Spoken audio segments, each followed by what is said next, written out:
Good morning. Before I get started, I'd love to thank Star, where's she at, for inviting me out here and doing a great job this weekend. I want to give her a big round of applause. Very organized. I was going through some deals with my mom. She was having some health issues, so I was running behind on a lot of stuff. And thank you for your patience and working with me. You know, I was late getting my plane tickets, the whole 9 yards, and she was so patient. And I just really appreciate that. Thanks to my host, Aaron. You know, it's been a pleasure. We did get to go out to lunch yesterday, got to know each other. I'm hoping these guys come out to Oregon. So that being said, Lee, thank you so much for referring me up here. You know, I get a little... You do these Zoom meetings, and Zoom really served a purpose, but, you know, you don't get a lot of reaction. There's no crowd feedback. And, you know, I was on a Zoom meeting, and I was like, okay, you don't even know if people are really listening. And Lee recorded it and passed it on, and, you know, and here I am. And what a blessing, you know, what a blessing to be here this morning. I want to recognize somebody. Every conference you go to, there's kind of that guy that's kind of the mascot that comes up and he jumps in and he's brand new. And I'd like to recognize, you want to stand up there for a second, Hot Sauce? Stand up. This is the kid right here. We were running late. We were running late and came in the door, and I was looking for Star and Aaron, and they were busy, and he just grabbed us right away, showed us what to do, where to go, and we realized this kid had grown up like, we think he might be Amish, grew up under a rock. I guess he just tried hot sauce for the first time, like that's why they call him Hot Sauce, like 2 months ago. He had never had a Dorito. So we took him out to lunch yesterday, and we're talking about new experiences in Alcoholics Anonymous, right?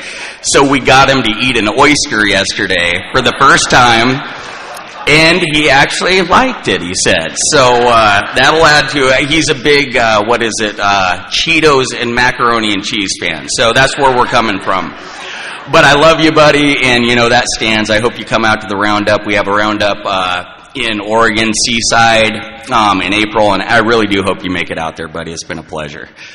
So, I get to, my sponsor, this is the kind of support I get from him. So it's a blessing to be out here. Bob is my sponsor's favorite speaker. So I told him, I'm like, hey, I'm really excited. I'm going to be out here speaking at a conference. I'm expecting some support, like a Yahoo. And he's like, this is literally what comes back to me. I'm texting him, and he said, you go to a lot of concerts, right? And I'm like, yeah. And he said, so let's say Bob is the Rolling Stones. And I'm like, yeah. And he said, you're like an opening band. I'm like, okay. And he says, they might like to hear your music, but they're there to see the Rolling Stones. So I'm like, gee, thanks, Spons. Thanks for the support. So, who's my newcomers out there? Who has less than a year out here this morning? There we go.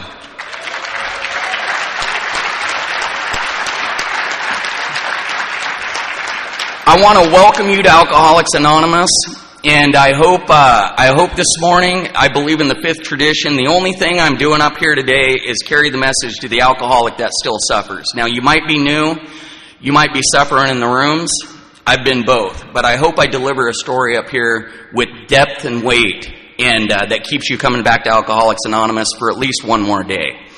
That's my goal. That's my only thing. And there might be one person out there this morning that needs to hear what I have to say.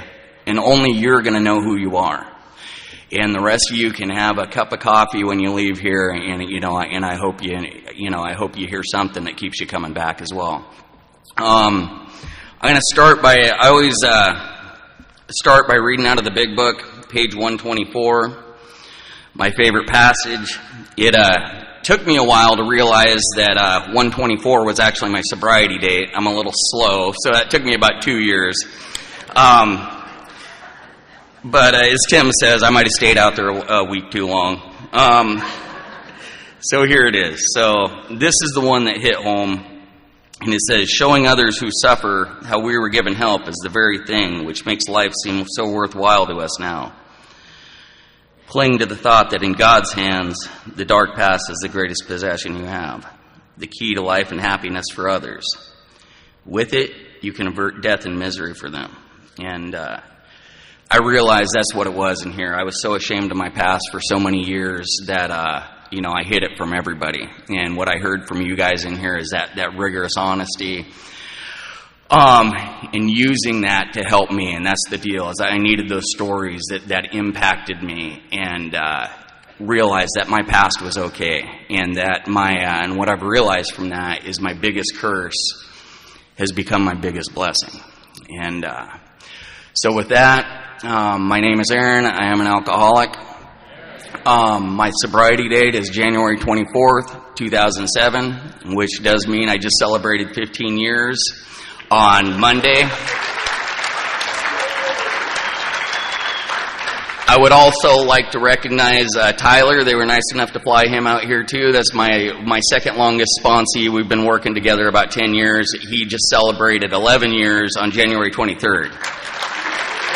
So, and Liam and Tim, my two other bodyguards, it's nice to travel in Alcoholics Anonymous and have friends. That's what it's about. I have made lifelong friends in this program. So, my home group is the Canby Saturday breakfast meeting. We meet at 9 a.m. at Pappy's Greasy Spoon in Canby, Oregon. The food is as good as it sounds.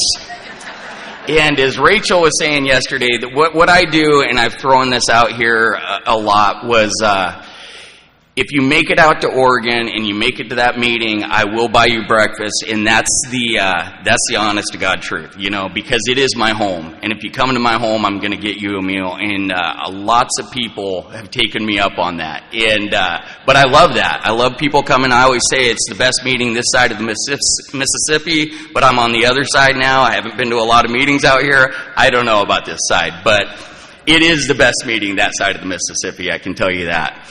I've spent thousands of dollars on breakfast. That's an exaggeration, Belinda. Hundreds and hundreds probably. We both exaggerate. I might tell some tall tales. But I have a sponsor who knows he's my sponsor. I have worked the 12 steps of Alcoholics Anonymous. The only reason I'm up here today is through my mother's prayers and the 12 steps and believing in a power greater than myself. And that's the deal. I work with other alcoholics. That's what keeps me in the middle of this thing, and I do service work. And I'm plugged in.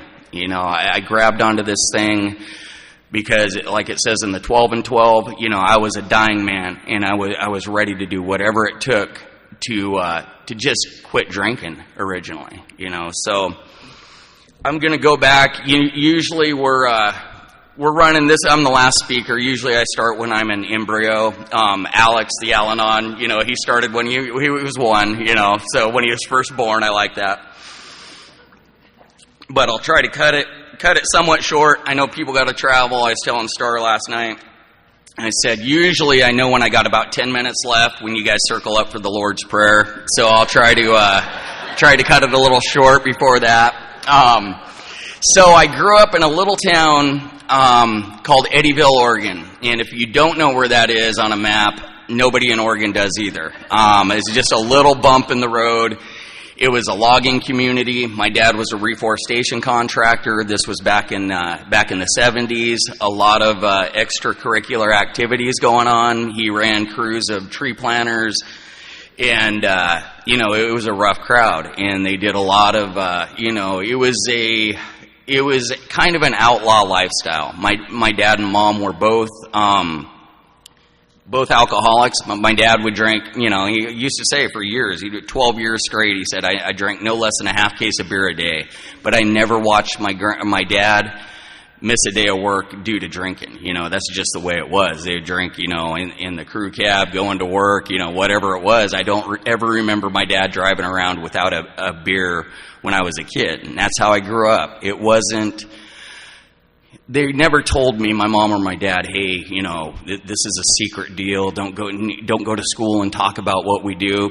It's just what he did. And I grew into that. Now That being said, well, also I'd like to touch on my grandpa. I loved my grandpa. He was head of sales for Olympia Brewing Company. And this was back in the day, back in the 70s, when Olympia was the big beer. And I had Olympia everything as a kid, right? And we had about 30 acres. We lived out in the middle of nowhere. I mean, I grew up, it was like the 1800s, the first house that we lived in when I was a kid. So we had Olympia, and this will give you a little bit of insight onto where I came from, right? We had an Olympia beer truck was our storage shed, the back end of an Olympia beer, and there was constantly some sort of poached deer. My dad, just had this thing for shooting deer. I grew up on venison, and there was always some sort of animal hanging in there. And so that just gives you a little clue of who your speaker is, right? And like I said, outlaw lifestyle, but hard workers. I come from a line of hard workers. And so I went to school in Eddyville. I graduated with 19 kids in my class, pretty much the same 19 that I started school with. It's like a family when you grow up like that. Like I said, it was a logging community. I didn't start drinking. I tried my first sip of alcohol because it was accessible when I was like 4 years old. I remember one of my dad's company parties. We used to have big pig bakes, and one of his friends gave me a sip of whiskey. And I remember it was horrible. I'm not going to say I started drinking at 4 years old, but that's kind of, how accessible it was. I did start drinking, we'd drink around Christmas and stuff. My dad would buy us whiskey and stuff for Christmas, around 12. I remember my first drunk around 12. But I started drinking on a regular basis, probably about the age of 15. So right out of the gates, I drank alcoholically. And it was the missing link for me. It gave me everything, it gave me the superpowers, right? Like everybody said, I could talk to girls. You guys know the deal. It just opened up a whole new world for me. And I started drinking a lot. I started missing school. We had this thing called Saturday school where the kids that didn't show up to school, my coach would always say, he goes, "Aaron, you know why you sit in Saturday school so much?" He goes, "Because you miss so much Monday school." And that became a recurring theme in my life. I missed a lot of Monday school, missed a lot of Monday work coming up. I went right into high lead logging when I was 17 or 18 years old. Tim says, out here you see a lot of, what we call kind of toothpicks on the logging side. We're talking 200-foot timber, and it was hard work, and it's basically when you're out there, it's like man against nature. And those guys drank, and we could do that. I was 18 years old, and we'd stop at the end of the day, and we'd stop at the store, and we'd all sit around the crew cab, and they'd just feed me beers. And there was no police officers where I grew up. We were out in the middle of the hills. So I moved over. I got my first apartment in the next town over. It was Philomath. There was about 4,000 people there, the big city for me, and they had police officers. And I'd walk down Main Street drinking a beer because that's how I grew up, right? And they'd roll up, and I'm like, I'm a logger, right? I'm doing man's work, and I can drink when I want. And they'd go, "That's awesome. Let me drive, write you up a minor in possession. Here you go." I got a lot of those. I didn't learn my lessons very quick. I had a lot of fun. I think Rachel was saying I had a lot of fun drinking, and it took me to a lot of crazy places. But I drank right out of the gate. The big book talks about, the problem drinker, like, hey, maybe you have a problem or problems with your wife, or you get in trouble, maybe a DUI, and the problem drinker can quit.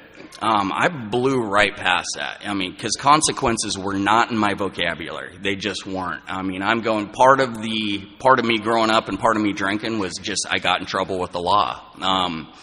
There was I didn't care. That was just part of the party. 18 years old also, my first DUI. And I was introduced to Alcoholics Anonymous at that time. And I remember it to this day. It was a tiny little meeting in Philomath. It was a Wednesday or Thursday night, and I walked in there. And, court ordered, and the topic was serenity. And I'm like, I have no idea what they're talking about. And they're going around the circle. The one thing I do remember is this lady, she was old, 40, 50 years old, right? And she says, my idea of serenity is I just stay home on a Friday night and I pet my cat. And I'm like, this is not for me. All right? That was my first meeting. So I'm like, how do I get out of this? Somebody tells me right away, it's an anonymous program, right? You just sign your own slips. Thank God. And so there I'm off ripping and running. And I get, by 19, I have a wife. I have a son on the way.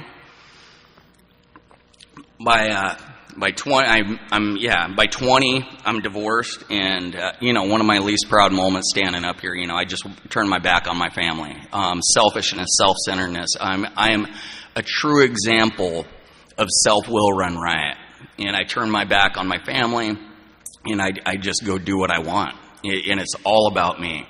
And I figure as long as I'm just doing what I want to do, I disconnect from my family, from my mom and my dad, and I'm only hurting myself. So, and I'm still having a good time. So I'm a logger, exhausted on Friday nights. So, I get into something that, my friend Rick says, we call them outside issues. He calls them drugs. I got into some stuff that kept me going a little bit through Friday into Sunday night, and that really, what it did for me is it accelerated my alcoholism. It just put the pedal to the metal for me. And that's when I really started getting into a lot of problems with the law. It was the alcoholism times 10.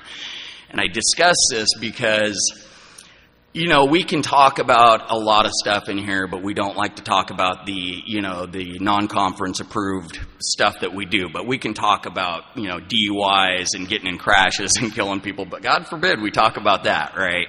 And I can say every bad decision I made was due to alcohol. My alcohol bookended both sides of, where I started, where the fun started and where the fun ended, and everything in between was just chaos due to my alcoholism.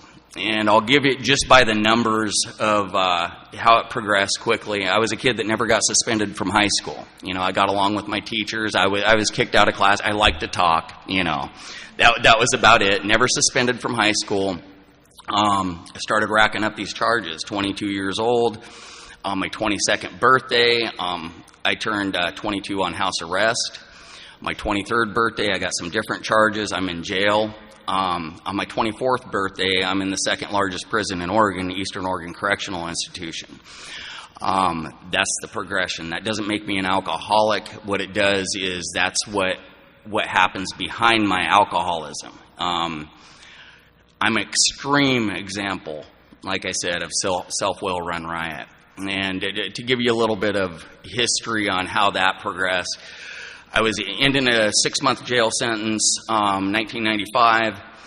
It was followed by, that jail sentence ended when I could get into a treatment program, and it was 28 to 56 days.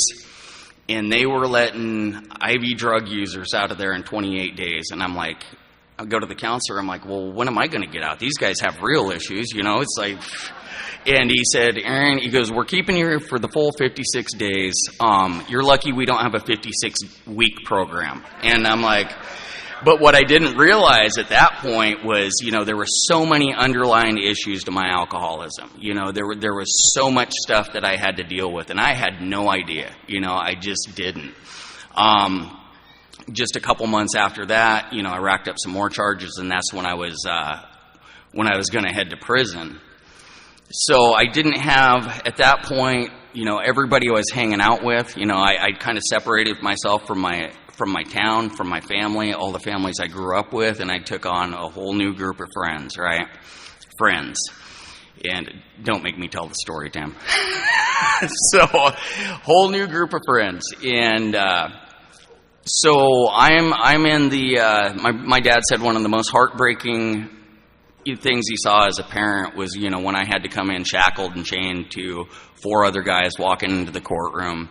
And I knew I already had a suspended sentence going into prison.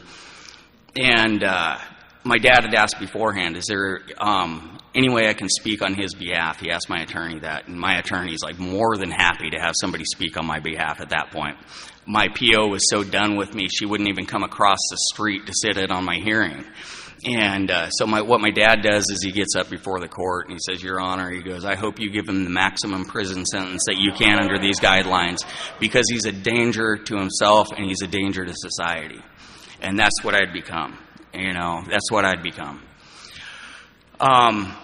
So from there, I go into Summit Boot Camp program. That was a prison program we had there in Oregon at the time, and it was a great program. You cut time off your sentence.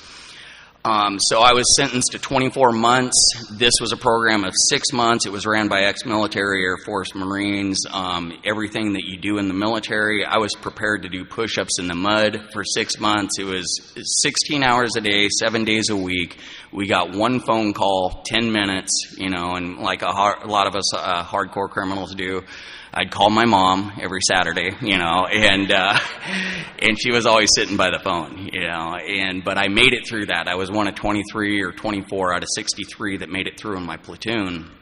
And they had work release in there. They had cognitive restructuring. They had alcohol and drug. They'd bring in meetings from Alcoholics Anonymous, which I thought was cool, but I'd never heard, my friend always said it was kind of like Charlie Brown's teacher, was womp, womp, womp, womp, womp, and so I set some goals from there. So you got to remember, at this time I was in Benton County, I was in town at Corvallis, it's a college town, there was about 60,000 people.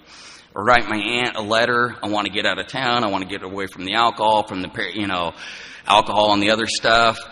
And so I write my aunt a letter. She lives up in Portland. So I'm like, hey, I got to get away from the alcohol and the drugs. Can I move up to Portland? And it's about, 600,000, 500,000 people. I'm like, yeah, smart move.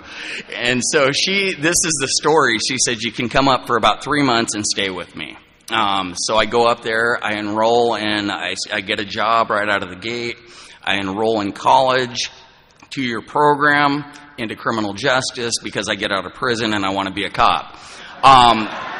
The big book, I believe, calls that delusional. I had a lot of delusional thinking. So I move up there, and it's not long before I thought, I was weaned on the beers of, I drank Jack Daniels and Hams and Olympia, and they had microbrews was a big thing. It still is in Portland. I'm like, well, this might be a little bit different. I'll try some, try a microbrew, and right off the bat, guess what? It has alcohol in it. And, the doctor's opinion has, it talks about it. It releases the allergy. I have an allergy that says once I ingest that, the allergy is an abnormal reaction, which means I automatically have a craving and I want more. Deal is, I live in a big town now. I kind of get away from the other stuff, get away from the criminal behavior, which now all I do is drink and drive chronically. But so I'm up there on this 3-month stand at my aunt's. 3.5 years later, I'm still working through the 2-year program. I don't have a job. I'm still living at her house. And she says, Aaron, she said, I think we've done all we can do for you here. You're flunking out of school. You don't have a job. And so you need to get out. So I found a roommate, and I go out and I start applying for jobs, and I clean up a little bit. I'm going, and I'm a high-lead logger. I have great work experience. I'm a hard worker, and but I have this criminal record following me around. I can't get a job. What they told me in boot camp is just mark yes when they ask if you have a criminal background. Just mark yes on the application, and when you get in for the interview. Obviously these people don't have criminal background. When you get in for the interview, you just kind of explain yourself. I never got in for an interview. I can't get a job stocking shelves at a grocery store. And I'm like, so I have a friend up there who moved up there, and he was a union guy. And he said, come on down. We have a distribution center. He said, just mark no on the application. He goes, they have a very lenient background check, and I can probably get you in the door. And at that point, I'm like, it's worth a shot. So I get in the door. Yes, sure enough, lenient background check. They pass the deal. At that point, I'm kind of trying to clean up a little bit, pass the UA, get in the door, and it's around the time I was realizing, maybe I have a little bit of a drinking problem. I'll try to go, a little while. These were the stints where I'd go through a little bit of sobriety. And, but I'm a Teamster, and I work right across the street from a bar. We work swing shift. I get off at 12:30 in the morning, and any union guys out there, it's like, they all go across the street to the bar. I'm going, what the heck? I can probably go over and have a couple drinks. The difference is I start drinking over there. 90% of them can go home and, thank you, Lee. 90% of them can go home and come to work the next day. When I take that first drink, I'm missing Monday school, right? I'm missing Tuesday school. I'm missing work. And the party just begins when I start drinking over there. So I start missing a lot of work due to my alcohol. Getting suspended from work a lot, and it got to the point where, we had a point system, very lenient. I don't know why. You could call in sick 3 days at a time, which was great for an alcoholic. I'd only get dinged for one thing on attendance. So, but I just kept getting suspended over and over. I'm living just paycheck to paycheck. I got a gambling issue. I'd get my paycheck and I'd shove every last dollar on booze, on payday, into the poker machine, and I'd have to borrow like $10 from my buddy to go home and get gas to get back and forth to work, and I'm living on ramen and toast, right? And we're making pretty good union money. And finally, I started getting sick and tired of being sick and tired. And that was about 2000, 2001. And this is the first time that I went up and asked for help. I've been through treatment, I think 9 times on the last count. Treatment never kept me sober. But I went up to the general manager and I said, I showed him my attendance. I have a serious drinking problem and I need help with this. I just need some help. And so they agreed. And so he agreed I needed some help. So they let me go through. It was an outpatient program, very intense. They made me go to me. This is another time I kind of sat in the rooms of Alcoholics Anonymous. And it seemed to work for you guys. There was this big book, right? And I'm like, that stuff's not for me. I'm going to do this, self-knowledge. I'm going to do this on my own. And I did pretty good. I started showing up for work. I started getting a few months of sobriety behind me. I work in a warehouse with 300 guys. There's about 7 women in there, and there was a young lady that came in there, and she was beautiful. Her name was Megan. And I'm not just saying this, when you're in prison or working in a warehouse like that, every woman that walks through is beautiful. I mean, if they look better than Tim, they're beautiful, right? But this girl was legitimately a gorgeous, just natural beauty. I always say she had the pale skin and the long blonde hair, and she looked like an angel to me. Turns out her dad worked on the other end of the warehouse. He worked night shift. I didn't know who he was. He told everybody there, nobody dates my daughter. I didn't get the memo down on my end of the warehouse on swing shift.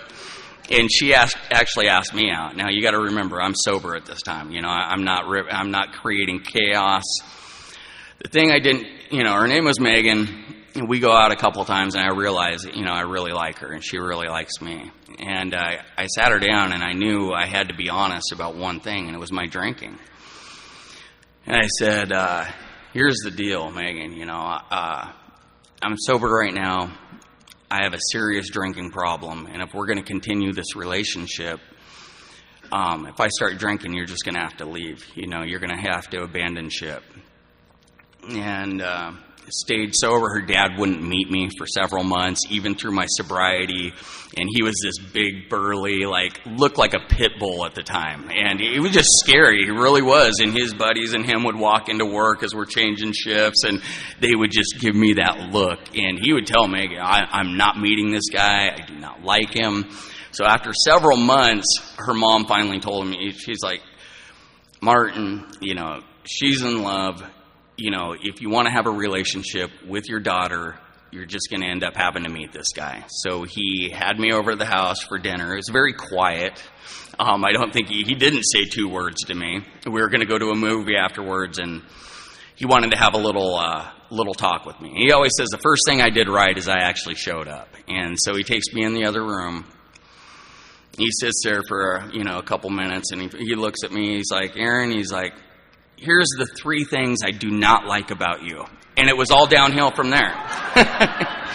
And he was still not happy that I was dating his daughter. So from there, I ended up going to visit a friend in South Dakota. I think I had probably 10 months sobriety at that time. I don't know how to have fun with an old friend without drinking a little booze, right?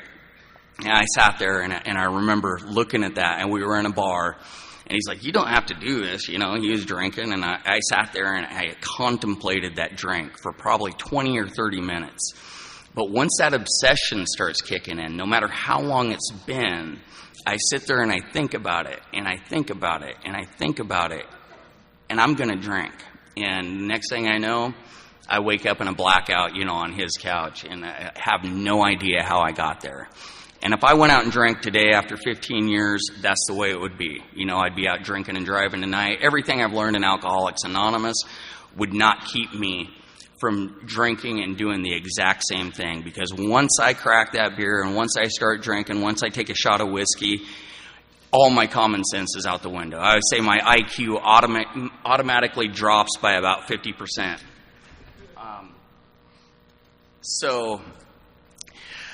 So that's what happened. The difference is I come back and I told Megan the truth. And I said, you know, while I was gone, I drank. I remember her just breaking down in tears. And it was like she knew something that I didn't at that point. And the difference is she didn't pack her bags and she didn't leave. But what does that do for an alcoholic? That tells me she's not going to leave. I can do this again. I can get away with this. She fell in love with me while I was sober. She saw something in me that I probably didn't see in myself. And for sure, her parents never saw in me, you know, and so she stuck it out. And God bless the Al-Anons in here. You know, like I said, if it wasn't for the Al-Anons, you know, just like Belinda said, for the Al-Anons in my mother's prayer, I wouldn't be up here tonight. You know, I just wouldn't. And she checked into Al-Anon and started doing that. She would, you know, she wanted to fix me. And she would buy me books on alternatives to abstinence, which was about controlled drinking. And I'd make it into the point I highlighted, oh, now I can have 2 beers. And that was about as far into the book as I got. And I'm just an alcoholic through and through. You know, I start drinking, I just can't stop. You know, we agnostics, you know, I just can't stop. Once I start, I don't know when I'm going to stop. Maybe I can stop at a couple beers, but most of the time I can't.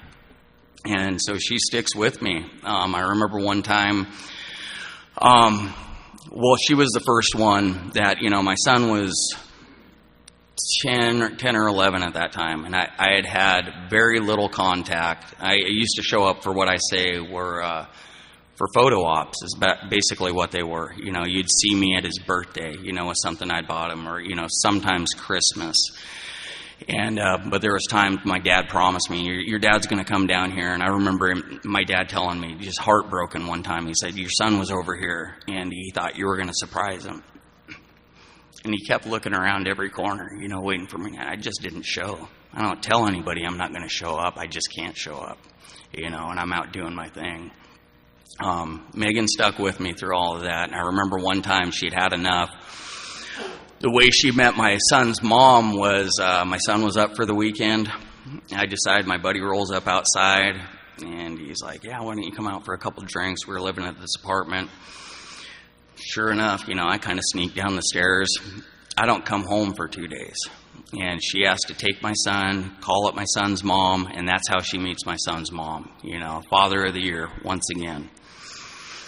And she stuck with me through that. And I would try to get sober, and I'd go through little stints of sobriety, and she would see the guy that she fell in love with. And, you know, here and there. I'd hide alcohol, you know, all over the place. I had alcohol hidden outside. I had a dog at that point, and I'd hide alcohol. I'd go over to the store, buy beer, and hide it outside. And every time I'd go out to walk the dog, I would drink. And I had the healthiest dog you'll ever see, right? Like, I'm just like, I'm walking that dog every 15 minutes. And she's like, wow, he really cares for that animal, right? But, so she sticks with me through all of that. Another DUI, I have the breathalyzer in my vehicle. And to give you a little, I would leave work, And B, you could give me a lie detector test, and I'm sure you guys can relate to this. And the guys would go, we're heading across the street. You want to come over for some drinks? I'd say, no, I'm not drinking. I'm not drinking. You give me a lie detector test at that point, I'd pass it. 30 seconds down the road, I'm pulling into the nearest convenience store, and I'm going in to get alcohol. And I have a breathalyzer. I have a 15-minute drive home. I know that doesn't go off for 20 or 25 minutes. I have it timed, so I can leave that vehicle running so I can go in and get the booze, so I can have that sense of ease and comfort within that 15-minute drive. And if I get pulled over, I have to explain to the cop why I'm driving with a breathalyzer with an open container. That's alcoholism, and it was just over and over. I always say, like, the criminal behavior was gone. All I did was chronically drink and drive, and in blackouts. And I used to say I drove more drunk than I did sober, and that's the honest to God truth. I would try to get myself even just to go to work, and I'd be driving down 205, which is a freeway where we live, and I'm chugging beers on the way there just to get myself even so I could show up, right? And Megan sticks with me through all of this, and her parents don't see what she sees in me. But I do. One thing I did right was during one of my periods of sobriety on a Christmas Eve, I hid a ring in her stocking, and I proposed to her, and she said yes. And I did that right, and I did it sober. So we're planning on she drags me along. When she first met me, I'm living in, the last person that would have me in was my little brother, and I'm living in a back room. I'm 29 years old. I'm living in a room he's renting me. And she's like, don't you think you want to move out and get an apartment or something? I'm like, I don't even know that was possible for me to move out and get an apartment on myself. Usually I just bounced around from, hey, if a girlfriend had an apartment, I'm just moving in there, right? And so she was the one that kind of pulled me along, and she had a good job. She worked for a bank. She said she wanted to buy a house. So we go out Molalla, where I live now, and her whole family's out there. And we get a house built out there, and she's just dragging me along by my coattails. And we stayed with her twin sister, my brother-in-law Joe, who was a Portland police officer at that time, and I'm trying to remain inactive. I would drive around the block just drinking, waiting for him to go to bed. You know how hard it is to remain in active alcoholism when your brother-in-law is a police officer, and I'm driving home drunk every night. But we lived with them. We had a house built in 2006. We got married in September of 2006.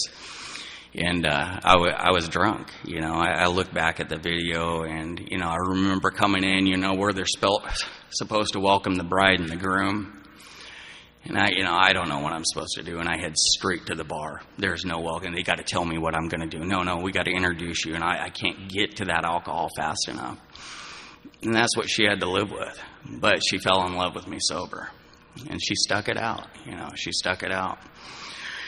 But that was the last year of my drinking, was 2006. And as far as, getting in trouble and all that, that was the worst year. My son had this medication that I would take, and I'm stealing it from him. And, it was one of those medications where I can drink more, and I'm blacking out, and I'm having to tell his mom he lost his medication. Once again, Father of the Year, right? Father of the Year. And I'm miserable. And half the time I can't make it up to go to work. 2006, I missed 30-plus days of work, plus my vacation.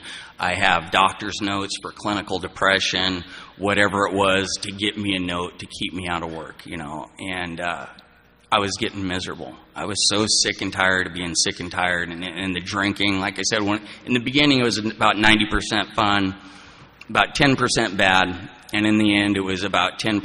I'd get that sense of ease and comfort. And I would just, I'd stay up at night. I worked swing, and Megan would be asleep. She worked days, and I would stay up there. And I'd pop whatever pills I could. At that point, I weaned myself off everything else. I'm taking prescriptions, not mine, but I don't feel so bad because there's a doctor's name on it, right? So I can stay up all night and drink and, still crash out in the morning. And half the time, she doesn't know what I'm doing. But, I was a slave to alcohol. My brother always says, I drank to be free. And by drinking, I created my own prison. And that's the truth. In the end, it was like, I'm in a bedroom and I'm begging my wife, please, just get up and get me some booze for tomorrow so I can make it to work. And sometimes I would, and sometimes I wouldn't. And sometimes it was just enough booze to get me to get to the store, to the liquor store, whatever it was, to get some more alcohol in my system so I could function, And I tried a little bit of Alcoholics Anonymous. There was one guy, my father-in-law, at this point would just try, you realize his daughter wasn't leaving me. One time she packed up to go. And she went home, she packed a suitcase, and Martin's an old school guy, and he's salt of the earth. And he said, she said, I'm coming home, I can't handle it anymore. And he goes, let me tell you something, Megan. And his favorite uncle, Martin's not an alcoholic, but his favorite uncle died of alcoholism. And he said, I'll tell you one thing, Megan. I can tell you Aaron's an alcoholic. And you can love him or you can leave him. But you're never going to change him until he's ready to change for himself. And so you can love him or leave him. But I'm not going to be that dad that brings you home every other weekend. So you make your choice. And so she made a choice to stay. That's before we got married and before I ever proposed. And she stuck it out, through thick and thin. And she wasn't a drinker, she was a normie. And so I just knew I was just miserable. And I would put together the big book says, one more attempt, one more failure, right? That was the story of my life at that time. And I remember sitting out in the driveway one time and had a little bit of sobriety, and I'm just craving alcohol. I just thought about it, and I'm like, is this the way my life is always going to be? That I get a little bit of sobriety, and then I just drink into misery, and I get a little bit of sobriety, or what's it going to take to get me sober? Am I going to be that guy that has to use a wheelchair to get him into a high school gymnasium to tell him the dangers of drinking and driving, and that's what got me sober? These are the thoughts. I just could not stay sober no matter what. January 1st, 2007, I had probably 20 days of sobriety, and that's probably the longest stretch I'd had in a long time. And I'm running on self-will and self-knowledge, and I write down the very top of my New Year's resolutions. I write, do not drink, because I knew everything under that was dependent on that.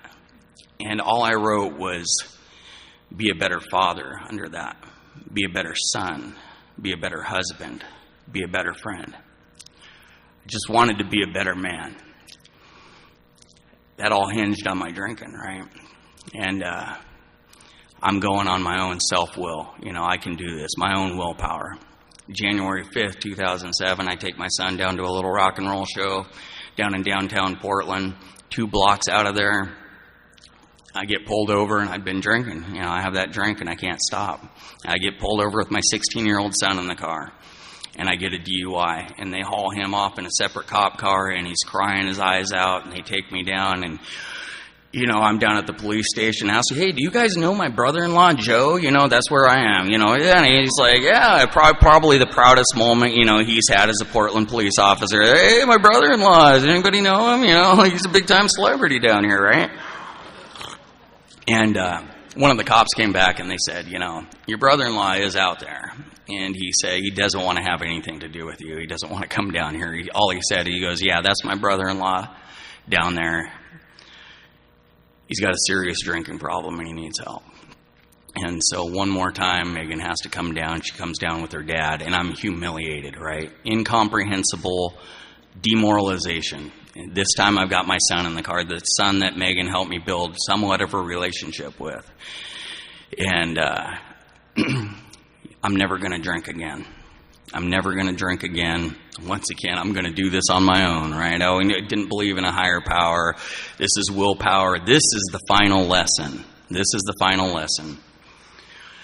2 weeks later, I don't know how it is here, but in Oregon, they let you keep your license for 30 days. I don't know what that is, after you get a DUI, hoping you'll get another one. I'm not sure why they do that. 2 weeks later, I'm driving home from work, and autopilot. I'm sure a lot of you guys relate, and I'm pulling into it. I had at that time about a 13, 14-mile drive home, and just automatically my car pulls literally like autopilot, and I go in to get one 24-ounce can of beer. And this many years into my drinking, I'm pushing 20 years of drinking, and it always starts out, I'm never going to stop with that. But my head still tells me this time it's going to be different. And the book says, you know, you ask an alcoholic 100 times why he takes that next drink, and 100 times he's going to give you a different answer. Once in a while, it might be the right one. I don't know any more than you do, you know, and I know you guys get that. And from there, that starts me on a 5-day bender. I'm drinking out of shame and guilt, which is what I did a lot. You know, I drank out of shame and guilt until I did something until I drank that away, until I did something that I felt guiltier about, and then I would obsess on that, and I'd drink to get rid of that, and that's just how I ran. And so about 3 days into that, I'm drinking with my son. I'm feeding him beers. You know, last man I ever drank with my 16-year-old son. You know, I'm not proud of that. About 3 days in, I'm missing work again, and I'm right on the borderline of getting fired. Like I said, Martin works out where I did, and Megan's parents come over, and they're doing what normies do. You know, Aaron, you got to get up for work. You got to go to work. You're going to lose your job. You know, you got a house here. You got a house payment. You know, please, you know, you got to treat my daughter better. And they sat there for hours doing this, making me food. Feeding me black coffee, and I would be sneaking off. I got to go to the bathroom. I got a bottle of whiskey back there, and I'm hitting the whiskey, you know, and I'm like, I can't get myself even enough to promise them that I'm going to make it to work. And I can't do it. I can't do it, and I'm not going to go. And I remember to this day, I can still visualize, and her mom and dad leaving the house, and her dad just had his head down. And just like a dad defeated, he wanted to come over there and do the right thing by his daughter and kick me in the butt and get me out the door, and he couldn't. I just refused. I'm a slave to alcohol. And her mom turned around, and I was standing on the porch, and she just gave me that look of just disgust of, this is who my daughter chose to marry.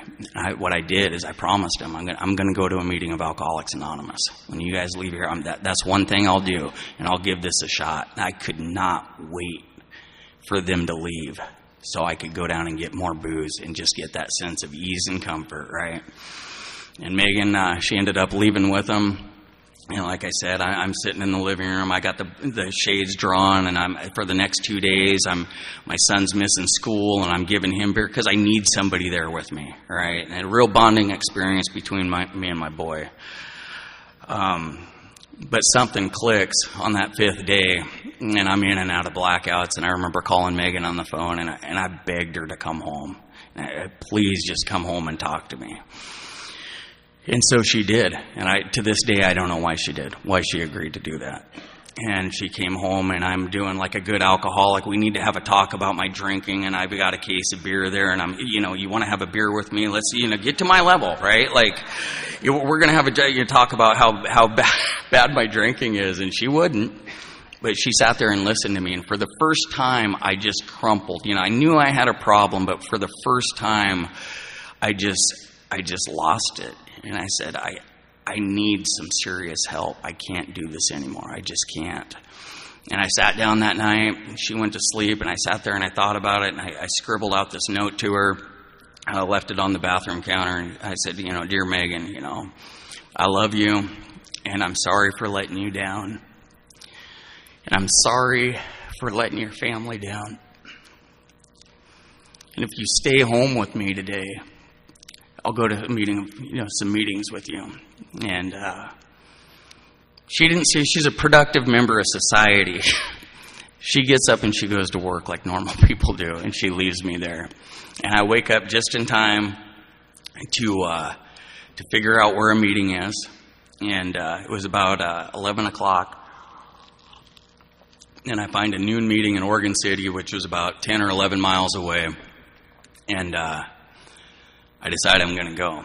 And I go and I look at this place sometimes. It's just this little shack called the Buena Vista House. They don't have meetings there anymore, and it's on the edge of a park. And I go and look at that, and it was January 24th, 2007. And I walked up this old rickety building, and I walked in there, and my life changed.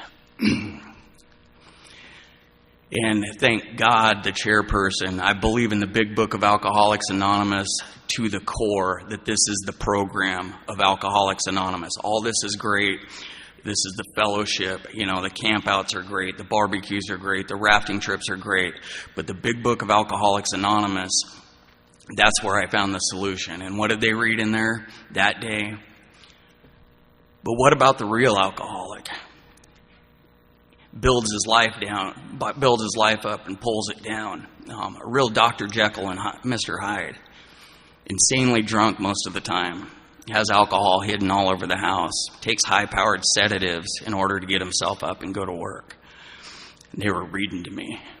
And for the first time I thought, but what about the real alcoholic? And I went over and I remember this old lady, she grabbed my hand. She said, just keep coming back. And I'm shaking, and I'm shaking. And I go buy 2 big books.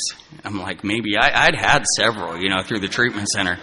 You guys might know where this is going. I buy 2 big books because on the way home, I pass literally Megan's parents live on the side of the road. And I pull in there, and her dad's at work, and I pull in there, and I apologize to her mom, and I hand her a big book of Alcoholics Anonymous. I'm like, you might want to read this because this is where my problem lies, is in alcohol, right?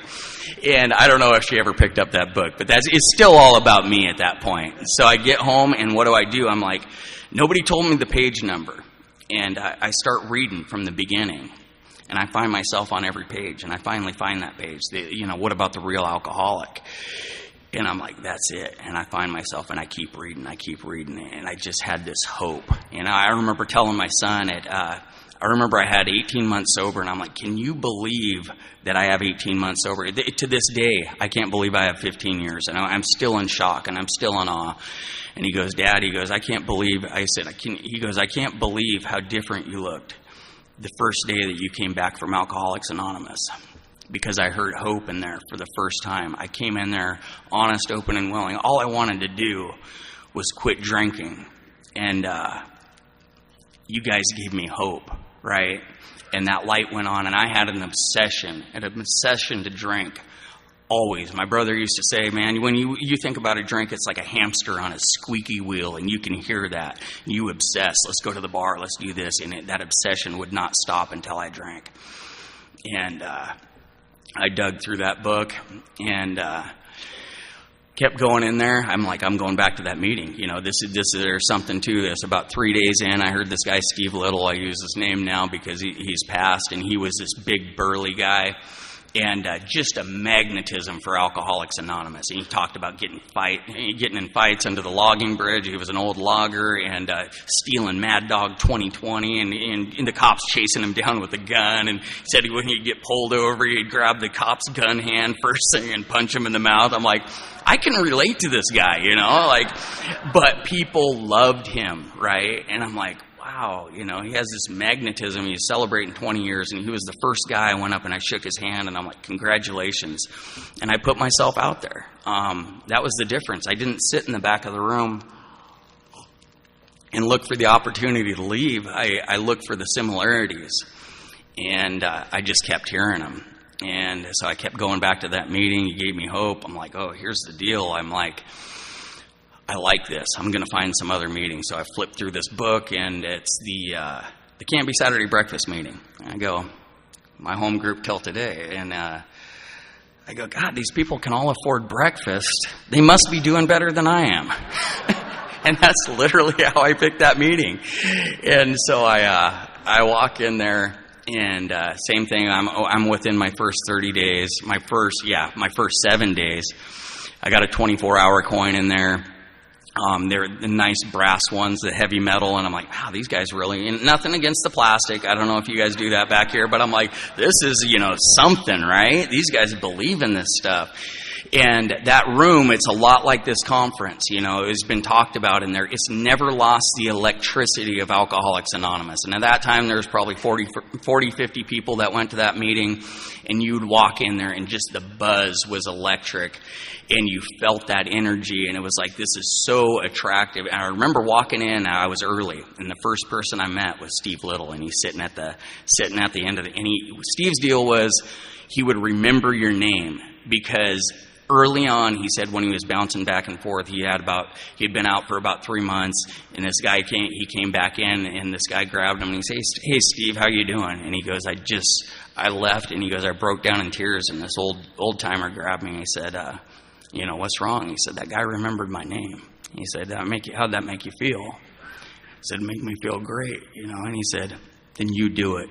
And that was Steve's thing. He would remember everybody's name that came into Alcoholics Anonymous. And he made you feel important. He made you feel a part of. And so I listened to what was going on in that meeting specifically, and I'm sure a lot of you guys do it. They were talking about skydiving and traveling the world together and doing all this stuff and climbing mountains and going to concerts and sporting events. And I'm like, this is a whole different thing than I thought Alcoholics Anonymous was. That was, the first meeting gave me hope. The breakfast meeting gave me a view of a whole different life of what Alcoholics Anonymous was. It was a program of living, right? I literally thought AA was, you went there 1 hour, wherever you could fit a meeting into your schedule. You went there for an hour a day, and you whined and cried about your problems. You all talked about how you wanted to drink, and then you just really didn't know each other outside of that, and you all went home, and then you just met for an hour a day the next day, and you all whined and cried. That's what I thought Alcoholics Anonymous was. And thank God for that meeting, And so, on top of that, so I kept going back to the noon meeting. And one thing about that is I became accountable to that group. I wanted to do this different. And so what they would say is there anyone here in their first 24 hours of sobriety? And I would raise my hand every day, and I became accountable. And I said, my name's Aaron, I'm an alcoholic. But they didn't say since the last... I was like, I thought they all thought I was drinking every night because there was no disclaimer. I wanted to be like, but I didn't drink last night. It's like all they said was, there anybody here in their first 30 days of sobriety? Every single day I would go in there. I could not wait for my 30th day so I could just say I've got 30 days, right? And I'm reading through this big book, and you guys gave me so much hope in those first 30 days, And I hope if you're here and you have under 30 days, and Bree, I hope you're in here today, maybe not, with the 24 hours last night. I just hope you guys get what I got. And I was just thinking, what a change in life. And I had that 24-hour coin, and I just clutch onto that thing. It's 29 days. Like I said, I work a swing shift. And I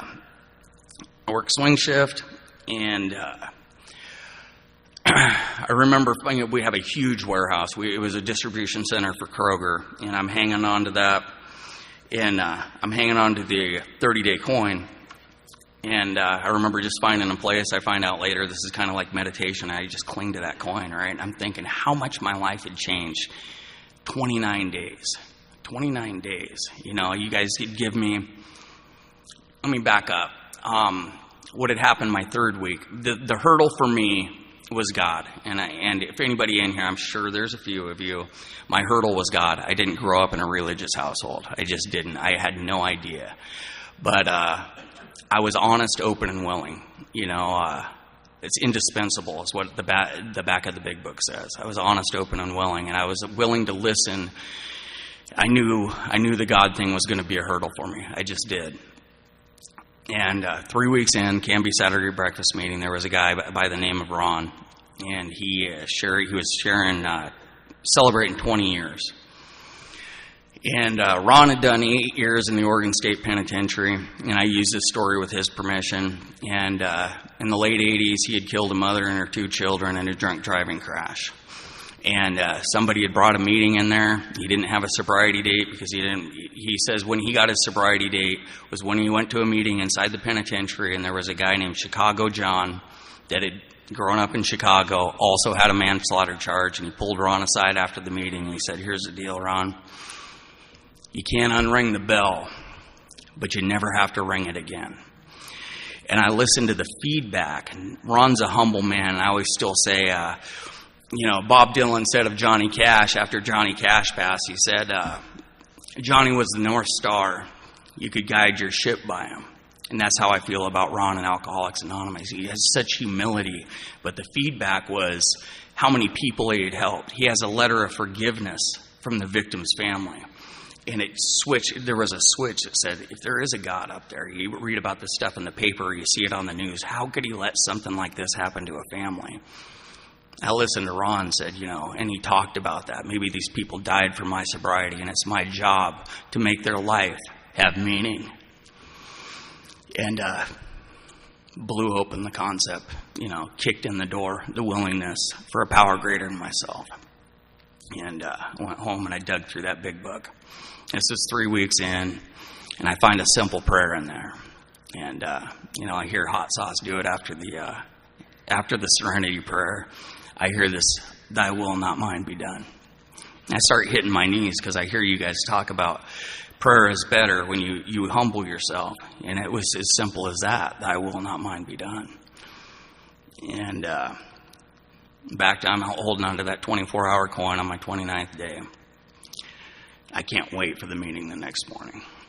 And I'm thinking about my life, and I've got it ironed out, and how good my marriage can be, and how proud I can make my family, and what a better man I can be. So much hope.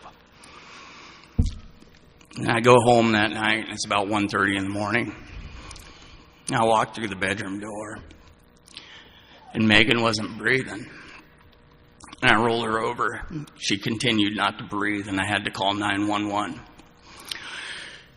And they walked me through CPR on my wife. And they asked if there was anybody she could call, or I could call, or they wanted. And I said, please call her dad. And the deal with Megan is that she had had about 6 seizures in her life. And they were always in her sleep.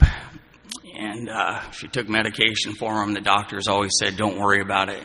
Don't worry about it. Just let her have the seizures, and you bring her in to check her medication levels. And it's not life-threatening. And I remember the paramedics showing up there, and they went in the back room when they went in the bedroom with her, and I stepped out in the other room, and they were doing their thing. Some people say, man, it felt like they were back there for hours. It didn't. It felt like they were back there for a couple minutes. And they came out, and they said, sir, can we talk? Can we talk to you in the other room?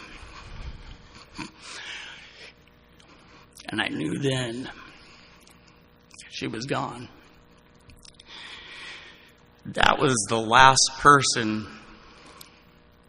that believed in me, that I could do this thing that I knew personally, that believed in me, that met me when I was sober.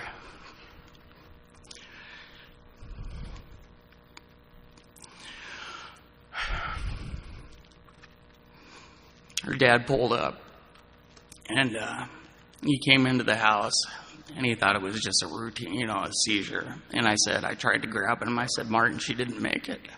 And he brushed past me, and paramedics grabbed him, and he just crumpled and hit his knees.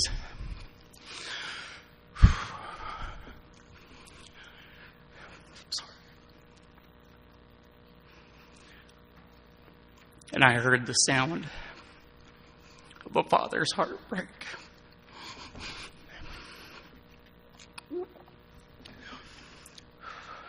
I never want to hear that again. And I knew right then my life was different.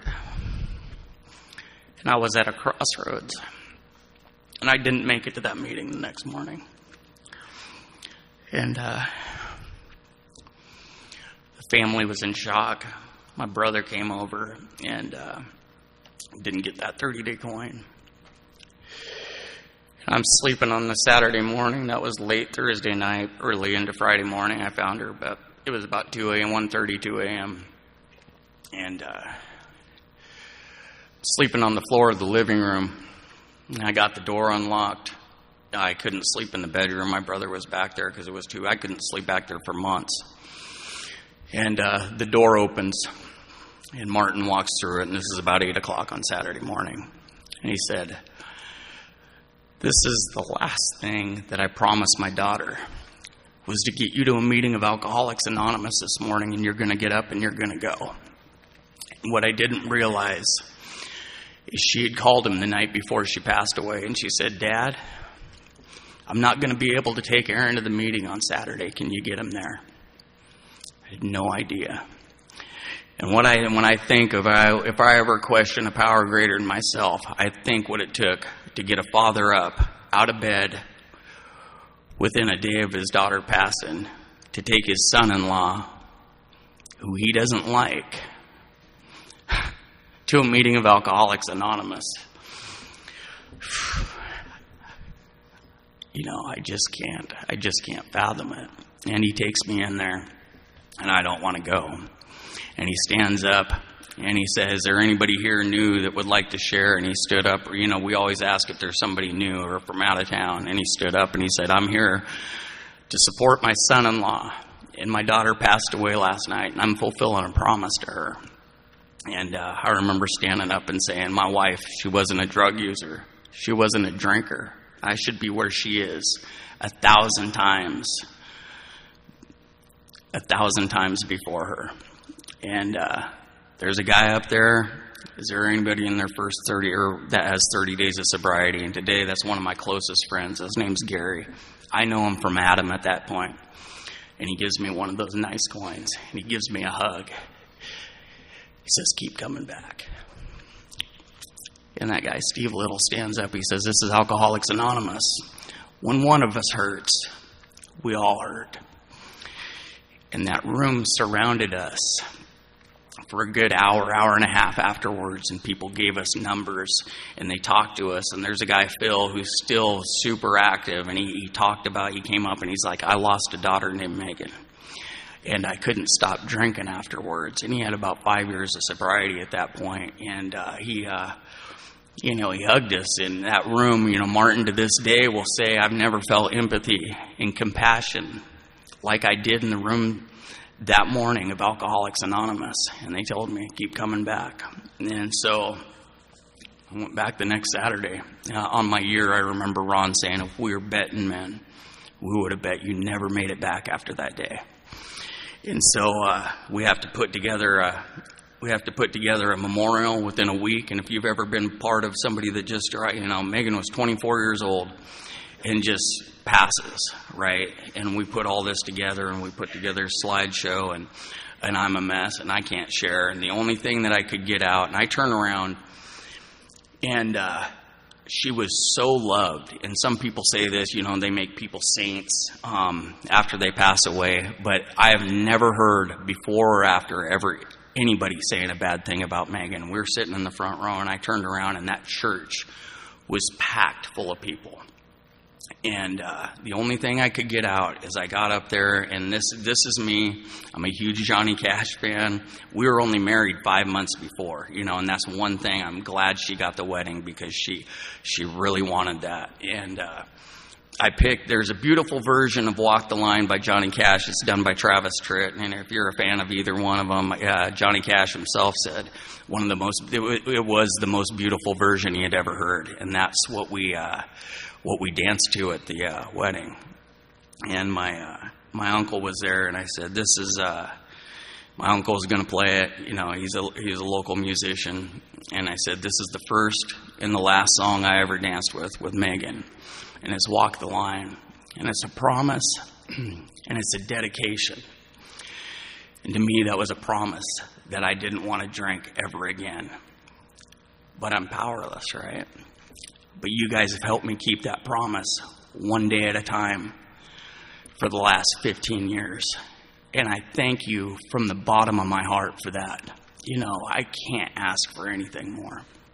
And my brother, he got up, and I'll read we're both music fans, so you'll hear a lot about music here, And I still to this day, besides the fact that Megan was 24, I'm still not sure why he read this, but he started off, and he was able to get through a talk. And he says, hold up. He goes, I'm going to start with a few words from Neil Young. And it says, old man, look at my life. 24, and there's so much more. Live alone in a paradise that makes me think of two. Love lost, such a cost. Give me things that don't get lost. Like a coin that won't get tossed. Rolling home to you. And I'm clinging on to that 30-day coin with all my life. with all my heart. And to me, that was Megan talking to her dad. Old man, look at my life.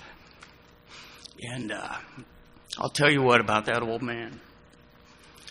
He drove me to that Saturday meeting for the next 3 years.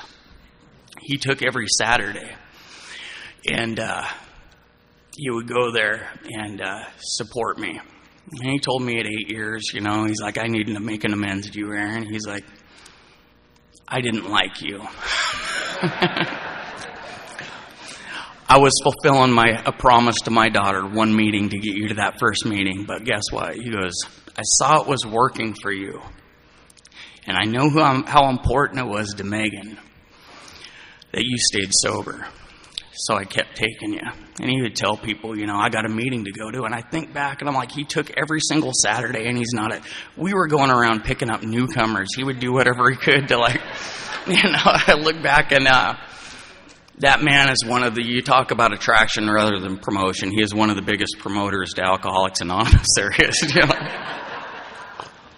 Tim always says he had a front row seat to what Alcoholics Anonymous could do. You took me from just the scrap heap and built me into a man that I can be proud of. I remember he would share. My mom at about 2 years, she says, does he ever share at these meetings? And he did. He was salt of the earth, and he would share from the heart, and he would have people in tears. And I said, yeah, he does. He calls himself the honorary alcoholic. And people would chuckle. But when I said that day, just broke down. You ever break down just from the heart and just cry? I'm like, would be honored to be one of us. He would be honored. And like I said, that man is one of my closest friends to this day. I said, I always tell him, Martin, you haven't been like a father to me. You have been a father to me. And he would say things like, just the old, if anybody else said it, it would be corny. And I remember him saying at AA meetings, he'd say, I might not have the nicest car, and I might not have the nicest house, but I'm one of the richest men I know because I got a family that loves me. And that's how I feel about you guys in Alcoholics Anonymous. I'm one of the richest men I know because I've got a family that loves me, and from there, my life was, we whine and complain about, I had the DUI with my 16-year-old son in the car, and I had to go through the court system, and all that becomes so secondary. The things that I thought were so impactful, and, oh, God, my life is ending. I lost my license for 3 years, and I went through this DUI intensive supervision program, and there was lie detector tests. I mean, it was I remember the packet being like that thick of, for everybody. It was designed for guys like me that just made excuses for their journey. I couldn't have beer on a table in a restaurant with my family. Lie detector tests. I couldn't hold a set of car keys. I had to sell my cars. I couldn't have a vehicle at the house. I mean, it was intensive. And I remember we had to sit through probation violations. It was part of it to see what we were getting into. And I had this. If I didn't have this, I had 24 hours in jail. And if I didn't have this, I would have done 90 days. I would have lost my job. I would have lost my house, the whole 9 yards. And sitting through these probation violations, and we're reading through this packet, me and a couple other guys, and the judge comes up afterwards. She goes, so, you guys learn anything here today? And guys, he's looking for the loophole, right? It says in there, he goes, it says, if I do everything right, I can graduate this thing early. And she goes, no, it doesn't. And he goes, yeah, it does, right here on page 56 or whatever it is. And she goes, oh, that never happens. But I'm like, okay, if they're going to keep their word and I'm going to keep my word, and I got alcoholics behind me, I'm gonna strive for that, right? I remember telling Martin, I'm still trying to, hey, is there a special thing? My wife passed away. Can I get a special license? And they're like, no. And I remember the judge saying, I'm sure your wife's family would be more than happy to help you out. And I'm like, how in the heck does it, I don't think so. But they did. Every time I had to go to treatment, anything I needed to have, I had to get groceries, her twin sister would pitch in, and they're my family today. They're still my family. And there I was, 18 months into the program. I was 18 months in, and they let me graduate early. And one of my biggest prized possessions, this is a thank you to Alcoholics Anonymous, is what it is. I got this letter in the mailbox, and I guess it was more than that. It was 2.5 years when I graduated. It was a 3-year program. And I went out to the mailbox, and I get this letter from the Circuit Court of the State of Oregon, and I'm like, these are never good. But I'm dotting my I's, and I'm crossing. I've never had a good letter from the... And I open it up, and like I said, this is a thank you to you guys. And it says, Dear Mr. Zyback, Mr. Wiedenhofer forwarded me a copy of the email you sent of January 22nd, indicating you will mark 2 years of sobriety on January 24th, 2009. I did not want to miss this opportunity to participate in congratulating you on your success this far. You made an impact on me when you started DISP. The loss of your wife was tragic, and you had many burdens to bear. As far as I can see, you have risen to this challenge beautifully. You have shown a commitment to your sobriety and the health of you and your family that I hope you feel serves you well. I believe it does. It is always easy to do well when life goes our way. The true test of character and commitment comes when life asks more of us than we expected. You have demonstrated an ability to stay centered in the midst of chaos and have moved through it to, I hope, a place of peace. May your higher power watch over you and your family as you continue through to a successful completion of DISP and a joyous free life. Best wishes, Kathleen M. Daly, Circuit Court Judge. And once again, I just crumple, and the first person I shared that with was Megan's sister, because I didn't have it to share with Megan, Lee's telling me I have a little time up here. I just want to touch on a little bit of what Alcoholics Anonymous has done for me. I was able to stand on Mount Hood, 11,000 feet in the air, spread some ashes from Megan to the wing, and I climbed up there, and I thank God and I thank Alcoholics Anonymous for where you've gotten me.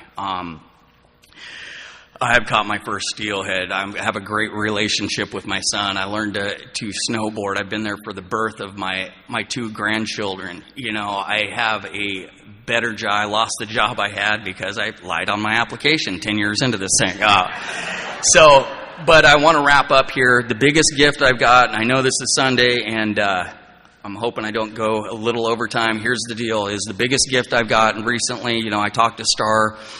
My mom was in poor health. She's had MS since I was a child. And she battled. She was at a care facility for a lot of years, but she became my best friend, my absolute best friend. The biggest gift I got in Alcoholics Anonymous was making my mom belly laugh. I love that.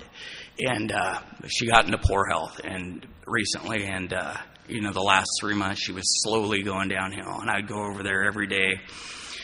And, I'd talk to her, and I still get reactions, and she'd smile every time I came in, and I knew she was listening. And here's where I'm going to go. I might never hear the words of Willie Nelson again in a meeting of Alcoholics Anonymous, but this is the last thing that I read my mother. I bounced around in this book, and it's called Letters to America. And for whatever reason, this was on the last night. And because at this point she couldn't talk back to me, so I'd just read so she could hear the sound of my voice, and I'd say Mom, and she'd smile. It says God is a 4-letter word. It says no matter your religion, you likely have your own idea of what God is. Some think God is that big guy in the sky who makes all the decisions for us. Some say God is a woman, and some say God is dead. Some say God never was. My view is simple. I believe that God is love, period. End of story. For God runs through everyone and everything. Every one of us loves the flowers, and the flowers love the rain. If you love the ocean, you know the ocean lives and loves to caress the shore. Love is the thing we all have in common. We ache for love. We hope for love. We love and like to be loved. That's God. Take these words of wisdom with you everywhere you go. Tell all the religions of the world, and through them the truth shall flow. But God is love, and love is God. That's all you need to know. That was from a song he's just written recently. And it says, and then he goes on to a letter, it's Dear God, the universe in which we're born is infinitely large, and each of us is so small. We search for meaning when the meaning is all around us. In every moment of every day, we search for you, God. We always have. We try to give you a form that we can understand.